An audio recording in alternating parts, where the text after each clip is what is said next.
Міне бұл қазіргі кездегі қытайский мотоциклдің өн бойындағы жалпы релелері мен тоқ жолдарының қысқаша схемасы деп айтуымызға болады. Ал кейінгілері осыдан тарап ары қарай кете береді. Негізгі тоқ жолы осы. Мынауымыз міне динамо, динамодан кейін коммутаторы, коммутатордан кейін катышқа зажигание, зажиганиеден кейін свечке тоқ келеді. Одан кейінгі релесі, реле мен замок, осы аралықтағы тоқтардың қалай жүретіндіктерін қысқаша түсіндіріп өтетін боламын. Каналға жазылып, лайк басып отырыңыздар. Сәлем қайырлы күн достар. Мен сіздерге бүгінгі көрсетейін деп отырғаным мотоциклдің моторынан шыққан тоқ свечке дейінгі аралықтағы тоқ жолын көрсетейін деп отырмын. Яғни динамодан шыққан тоқ қайта айналып свечке келгенге дейінгі аралықтағы тоқ жолын көрсетейін деп отырмын. Сіздерге түсінікті болу үшін мына динамодағы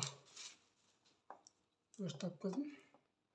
Мынау біздің моторымыздан шыққан тоқсын, яғни линиядағы аккумуляторға және айналып свечке келетін аралықтағы тоқтың барлығын осылар береді. Мынау катышқамыз, негізі свечке тек беретін катышқаның негізі осы. Ал мына домалақтағы сары мыстылар, бұл негізі аккумуляторға ток береді және рамадағы тоқты беріп тұрады.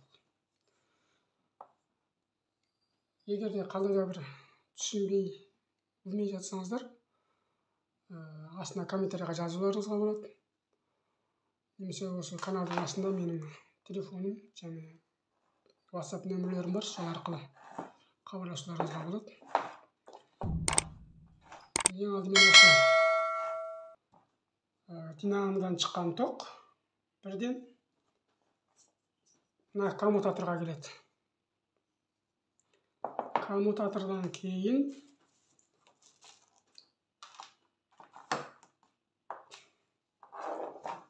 мына катышқа зажиганиеге келеді.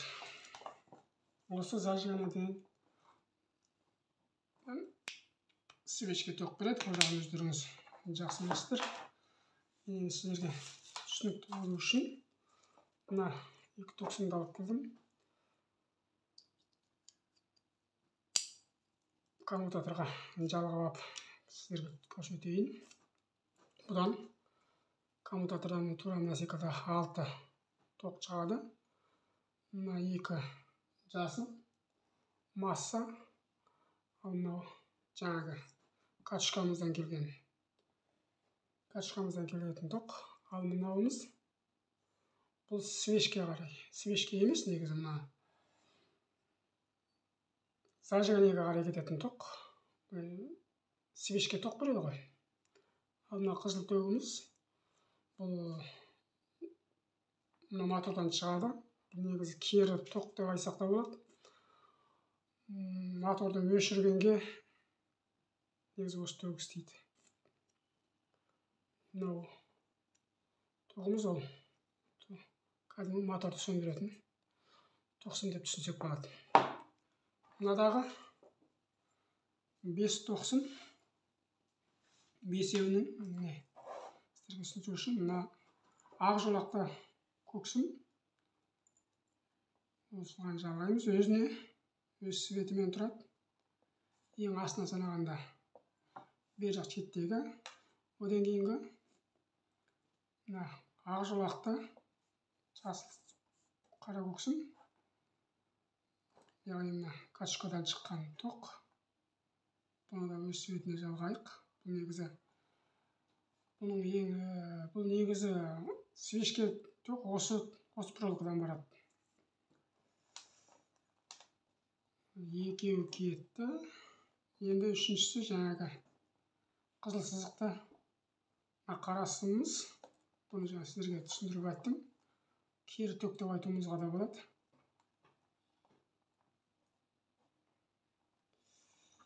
Содан кейін бұдан мотордан келгеннен екі тоқсым асып, бұл жаңағы аккумуляторға, линиядағы негізгі тоқты беретін осылар. Ал свешке оның қатысы мүлдем жоқ. Енді мынадағы массаның тағы біреуі бар. Ол массаны мына пачка зажигания жалғайық. Бұл рамаға жалғанады, яғни массамыз. Ал екіншісі мына сарсыздық қарасын осы коммутатор зажигениеге ток беріп свешке ток шығаратын тоғысымыз. Міне мен әзір сіздерге жалғап көрсеткенім. Бұл негізі тура әзіргі. Бұл негізі мен сіздерге нелерді түзеп қойып алайын, түсінікті болу үшін.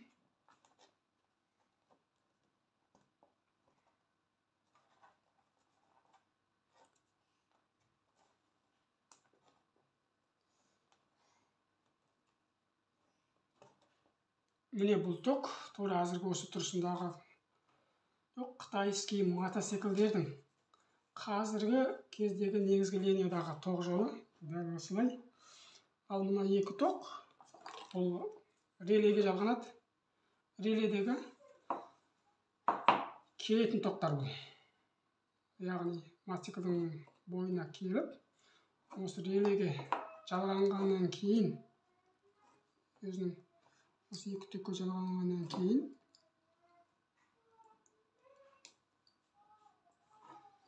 осыдан шыққан ток рамаға жалғанады, минус болып. Одан кейін мінекей қызыл сымымыз бар, ол аккумуляторға жалғанады, плюс. Ал енді мына қара сым, одан негізі плюстікі, ол одан негізі плюс. Бұдағы қара сым масса емес мүлдем. Бұны сіздерге замокпен түсіндірейін. Замокқа келген төрт сым.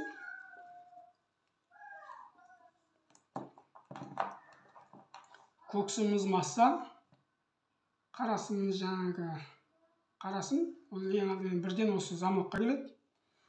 Қызыл сымымыз да замокқа келеді. Ол замокқа бармас бұрын аккумуляторға да жалғанады бір басы. Ал енді мына жердегі ақсыздықты қара сымымыз бар. Бұл коммутатордан шыққан мына қалған ток, ақсыздығы бар қара сым, коммутатордан тұрған. Бұл осыған кеп жалғанады. Бұл осыған жалғанады. Одан кейін кнопкадағы өшіріп сөндіретін қызыл кнопка бар. Мотоциклі бар кісілердің барлығы біледі. Соған жалғанады. Одан басқа ешқай жерге бармайды осы. Егерде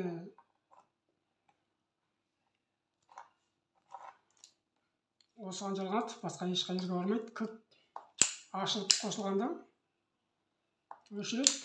Яғни өшіргенде мына қарала токқа жалғайды. Ал қосатын кезде оны қара сымға жалғайды. Негізгі екеуінің farқы осы. Қара сым мен қызыл сым бір линияда, қара сым мен көк масса екеуі бір линияда болады да. Өшірген кезде қараланы массаға қосады. Яғни мотоцикліңізді сөндіреді. Ал мотоциклді қосатын кезде қызылды қараға қосады да, мотоцикліңіздің линиядағы токтары барлығы пайда болады. Яғни мотоцикліңіз завод болады. Негізгі қытайский мотоциклдегі негізгі ток жолы осы. Каналға жазылыңыздар, комментарий жазыңыздар, лайк басып қолдап отырыңыздар. Келесі видеода кездескенше сау, саламат болыңыздар.